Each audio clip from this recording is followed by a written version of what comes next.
Thanks, Brittany. We'll begin with a disaster in Snohomish County. Early Saturday morning, in the small town of Oso, Washington, a rampant mudslide took out multiple homes and covered a whole square mile. Although 5 people were rescued, at least 18 remain missing.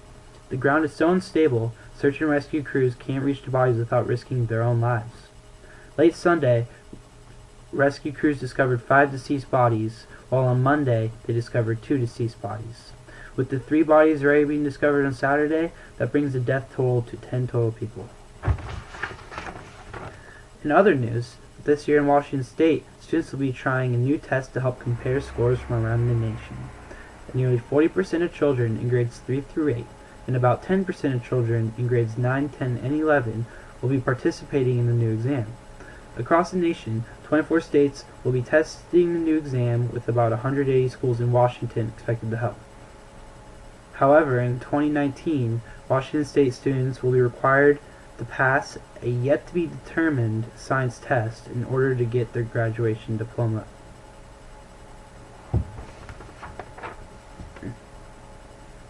One man was killed and one was wounded in a shooting following a rap concert in Saturday night in Yakima, Washington. Officers were called about 11 p.m. to a report of a large fight with gunfire. When they arrived, they found a 22-year-old and a 19-year-old wounded in the street. Both men were taken to a hospital, where the 22-year-old eventually died from chest wounds. Police took several people into custody for further questioning and investigation on who the possible suspect was.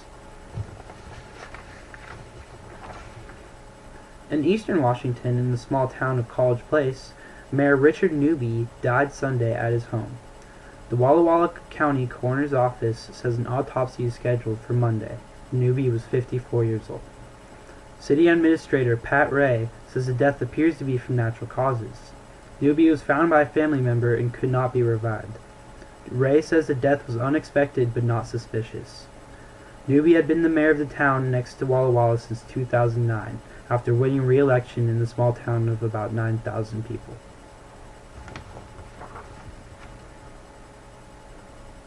Search and rescue crews were also busy Saturday night, as one man was killed in an avalanche on Granite Mountain near Snoqualmie Pass. King County Sheriff Cindy West says he was found dead Sunday morning. A second person in the avalanche was able to walk away and live from the scene without any further injuries. King County search and rescue crews remained on the scene overnight and for further investigation. And finally, a Seattle man was recovering after being brutally beaten on the Link Light Rail. Damian Villarreal was on his way home from SeaTac Airport on Thursday night at the Othello stop when at least a group of 5 young men got on the train. Witnesses say he immediately started picking a fight with the passenger who had asked him to stop smoking. He said the men turned on him. Next thing I know, one of them sucker punched me in the face and my jaw split in half and started bleeding, Villarreal said. Well, that's all for me. Back to you, Brittany.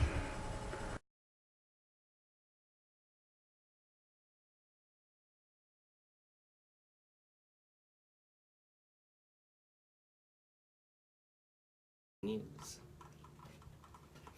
Today's weather forecast features a bit of sprinkles with cloudy fog, with a high of 59 degrees and a low of 34 degrees in Seattle. If you go to Olympia, you can see that there's a lot of snow. If you go to Mount Rainier, snows are growing up to 10 inches. In the far east of Washington, you can see that in Pullman, there are clear skies and a chance of sprinkles. There may be a chance of snow on Tuesday in the early morning with a transition to rain in the evening. There's a cold breeze, humid climate moving from the west. I'm sitting in West Seattle, and you can see that there is completely no snow at all. On Wednesday, there will be a high of 50 and a low of 45 for Seattle. It will be clear for the most of the day. Cloudy weather is expected on Thursday with some mild showers all across Puget Sound, with a high of 57 and a low of 48. It will be similar on Friday with a high of 56 and a low of 49. For your weekend forecast, we will be expecting clear skies sunny weather with a high of 68 and a low of 63. So get your kids to go outside this weekend and play on the playground and enjoy some sunshine.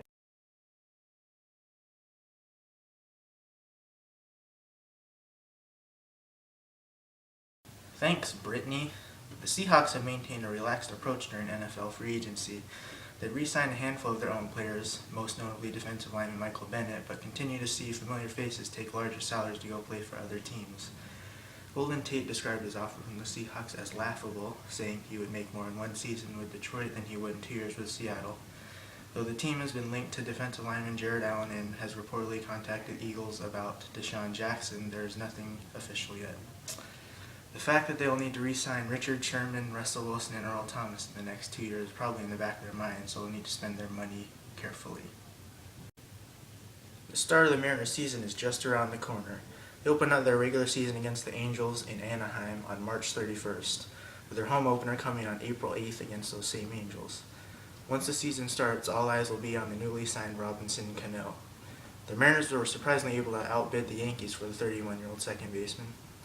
Back in December, Cano and his agent Jay-Z agreed to a contract that will keep him in Seattle for the next 10 years and pay him a nice $240 million. To put that in perspective, he'll be getting paid $40 a minute for the next 10 years. The hope is that he will revamp a Mariners offense that has struggled for the last decade. Keeping it on the diamond, there was a scary moment at a Red spring training game. Cincinnati closer Aroldis Chapman, who has been known to throw upwards of 100 miles per hour, had one of his pitches lined back at him and hit him in the face. It is reported that he will need surgery to insert a metal plate into a bone right above his left eyebrow and will be out 6 to 8 weeks. In other news, Sounders FC midfielder Clint Dempsey has been suspended for 2 games by the MLS for his actions during a match against Toronto FC. During the first half of the match, Dempsey hit Toronto defender Mark Bloom in the groin area, which he later said was an attempt to try and get Bloom's arm off of his back. Dempsey scored the only goal in that game for the Sounders, so he'll surely be missed. March Madness is officially underway. The opening rounds of the tournament are over and we're left with the teams that advance to the Sweet 16. Top teams like Kansas, Duke, Syracuse, and Wichita State have all lost, but 10-seed Stanford and 11-seed Dayton have surprised many by advancing this far. Though Gonzaga has been eliminated, there are still a few local ties in the tournament. UCLA freshman Zach Levine, who started at Bothell High, will look to help his Bruins take down Florida in the Sweet 16. Also, Joe Harris, who was named Mr. Basketball in the state of Washington in 2010 out of Chelan High School, plays for former Wazoo coach Tony Bennett at Virginia. And lastly, the Philadelphia 76ers have now lost 25 straight games.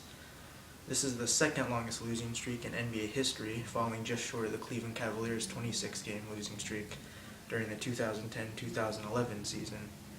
Their last win came on January 29th against the Celtics.